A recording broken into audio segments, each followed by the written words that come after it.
Maintenance से संबंधित दो बहुत ही ज़रूरी सवाल। पहला ये है कि अगर पत्नी पति से तलाक लेना चाहती है और बिना किसी रीजनेबल रीजन के उसको छोड़ के अलग रह रही है तो क्या वो मेंटेनेंस पाने की हकदार है। और दूसरा सवाल ये है जो बहुत ही टेक्निकल है कि क्या कोर्ट मेंटेनेंस के ऑर्डर में इस तरीके की कोई शर्त लगा सकती है या इस तरीके का ऑर्डर कर सकती है कि प्रति वर्ष या प्रति 2 वर्ष बाद या 3 वर्ष बाद महंगाई भत्ते को देखते हुए मेंटेनेंस का जो आदेश है वो 10% या 5% या 15% बढ़ता जाएगा। मसला अगर कोर्ट ने 1000-2000 का आदेश पारित किया है तो उसने इस तरीके का भी कोई ऑर्डर कर सकती है कि 2 साल बाद ये 10% बढ़ता रहेगा जो मेंटेनेंस का अमाउंट है। आज के इस एपिसोड में इन्हीं दोनों सवालों पे बात करने जा रहा हूं। बहुत महत्वपूर्ण जानकारी है। देखते हैं कि इस संबंध में जो मेंटेनेंस का मौजूदा कानून है वो क्या कहता है, और साथ ही साथ दिल्ली हाई कोर्ट का एक जजमेंट है जो अभी सितंबर 2024 में दिया गया है जो इसी तरीके के फैक्ट से रिलेटेड है। उस जजमेंट के बारे में भी बातचीत करूंगा। तो दोस्तों बहुत महत्वपूर्ण जानकारी है, जुड़े रहे आखिरी तक। देखते हैं कि इस संबंध में संपूर्ण जानकारी क्या है।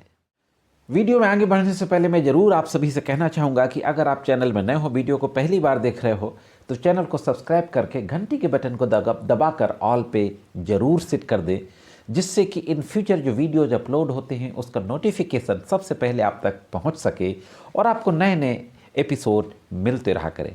मेरे द्वारा जो कानून की महत्वपूर्ण जानकारियाँ दी जाती है आपको अच्छी लगती हो तो वीडियो को लाइक और शेयर भी करते रहा करें। दोस्तों सबसे पहले हम मेंटेनेंस के कानून पर एक नज़र डालते हैं। हालांकि सीआरपीसी की जो धारा है मेंटेनेंस की 125, उस पर मैंने ढेर सारे वीडियोस बनाए हैं।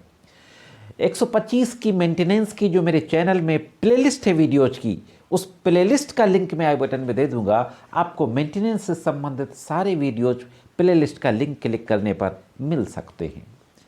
जुलाई 2024 से सीआरपीसी के स्थान पर बीएनएसएस लागू हो गया है। तो जिस तरीके से 125 सीआरपीसी की धारा थी उसके स्थान पर बीएनएसएस की धारा आई है 144। प्रोविजन लगभग सेम है, सिर्फ कानून का नाम बदला है और धारा का नंबर बदला है। तो मेंटेनेंस में 125(4) में जो बात कही गई थी वही 144(4) में कही गई है कि अगर पत्नी बिना किसी उचित कारण के पति से अलग रह रही है तो वो गुजारा भत्ता नहीं ले सकती है। और भी परिस्थितियां कंडीशन से 125(4) में दी गई हैं। डिटेल में मैं 125 के वीडियोस में बता चुका हूं, आई बटन में लिंक है, उसको आप देख सकते हैं। अब यहां पर आपको पता है कि जब पति पत्नी एक दूसरे से अलग हो जाते हैं, विवाद ज़्यादा बढ़ जाता है, मुकदमेबाजी की शुरुआत हो जाती है, तो पत्नी के द्वारा पति और पति के परिवार वालों के ऊपर ढेर सारे एलिगेशंस, कई तरीके के आरोप लगा दिए जाते हैं।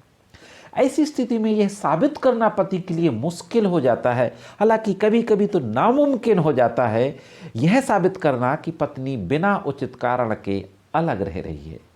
लेकिन अगर पति ने साबित कर दिया तो 125(4) के तहत वो मेंटेनेंस देने से बच जाएगा। अब जहां तक सवाल था कि अगर पत्नी अपनी मर्जी से डाइवोर्स लेना चाहती है तो वो मेंटेनेंस ले सकती है कि नहीं। डाइवोर्स के संबंध में यह है कि अगर डाइवोर्स हो भी गया है, तलाकशुदा पत्नी है और उसने दूसरी शादी नहीं की, तब भी वो मेंटेनेंस ले सकती है। मेंटेनेंस के कानून में डाइवोर्स वाइफ को भी इंक्लूड किया गया है वाइफ के रूप में। लेकिन ये भी कहा गया है 144 में और 125 में भी कि अगर पति पत्नी दोनों लोग म्यूचुअल एग्रीमेंट से एक दूसरे से अलग रह रहे हैं तो फिर मेंटेनेंस नहीं ले सकती है।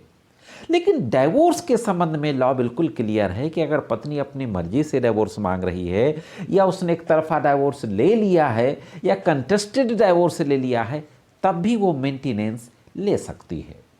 अब यहाँ पे दूसरा सवाल आता है कि क्या कोर्ट इस तरीके का आदेश कर सकती है मेंटेनेंस भरण पोषण के मामले में कि प्रति वर्ष या प्रति 2 वर्ष एक सर्टेन परसेंटेज के हिसाब से जो मेंटेनेंस की धनराशि है वो बढ़ती जाएगी। तो उस पर देख लेते हैं कि दिल्ली हाई कोर्ट जो केस गया था उसके फैक्ट क्या थे और दिल्ली हाई कोर्ट के द्वारा फाइनली क्या कहा गया।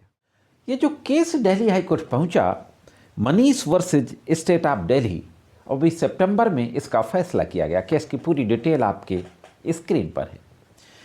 इस मामले के फैक्ट ये थे कि इसमें फैमिली कोर्ट ने 5,500 रुपये का आदेश पारित कर दिया पति के खिलाफ मेंटेनेंस का, और 12,000 रुपया मुकदमे के खर्चे का आदेश। यह आरोप लगाया गया पत्नी के द्वारा कि पति शराब पीता है, शराब पीने के बाद मारपीट करता है, ताने देते हैं उसके घर वाले, दहेज की मांग करते हैं, और पति सक्षम होने के बाद भी पत्नी के प्रति अपनी आर्थिक जिम्मेदारियों को नहीं निभा रहा, खर्चा वगैरह नहीं दे रहा है। पत्नी के फेवर में फैमिली कोर्ट कड़काडूमा की ऑर्डर कर देती है। उस फैमिली कोर्ट के मेंटेनेंस के ऑर्डर के खिलाफ पति के द्वारा दिल्ली हाई कोर्ट में यह पिटीशन फाइल की जाती है। दिल्ली हाई कोर्ट के द्वारा पूरे मामले को देखने के बाद, सारी गवाहियों को देखने के बाद यह कहा जाता है कि फैमिली कोर्ट ने पत्नी की गवाही पर ज़्यादा भरोसा किया। हालांकि पत्नी की गवाही में कई विसंगतियां भी हैं, लेकिन वो विसंगतियां मामूली हैं। मामूली विसंगतियों को ऐसी स्थिति में मामूली विसंगतियों पे अवलोकन करके उस पर हस्तक्षेप करने का कोई कारण नहीं है। दिल्ली हाईकोर्ट ने स्पष्ट तौर पे कहा कि जो छोटी मोटी विसंगतियां हैं, उस वजह से हम फैमिली कोर्ट के आदेश में इंटरफियर करें, उसका कोई रीजन नहीं है। पति के द्वारा यह भी कहा गया था मेंटेनेंस के केस में, जैसा कि अक्सर मेंटेनेंस के केसेस में हस्बैंड के द्वारा जब अपने तमाम खर्चे बताए जाते हैं तो ये कहा जाता है कि मेरी जिम्मेदारी है, और जिम्मेदारी में मेरे फैमिली मेम्बर्स हैं, मेरे पेरेंट्स हैं। तो यहाँ पर भी कहा गया कि मैं माता पिता के साथ रहता हूँ और माता पिता के खर्चे की भी जिम्मेदारी मेरे ऊपर है।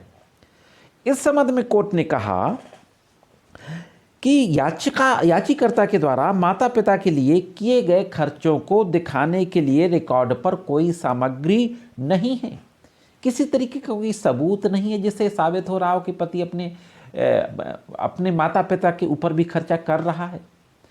कोर्ट ने आगे कहा कि याचिकाकर्ता का यह कहना कि वह माता पिता के साथ रह रहा है, यह पर्याप्त नहीं है।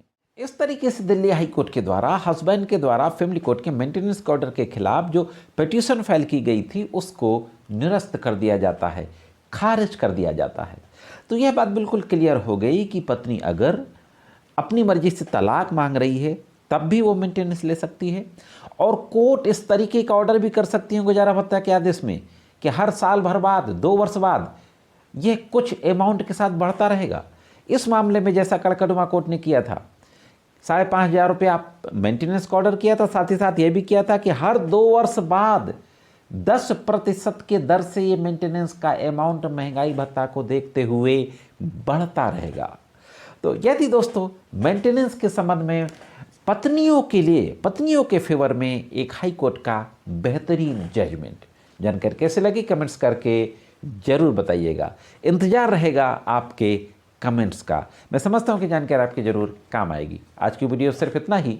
मिलते हैं किसी अन्य वीडियो में कुछ अन्य जानकारियों के साथ। तब तक महत्वपूर्ण कानूनी जानकारियों के लिए देखते रहें लीगल एंड सोशल अवेयरनेस।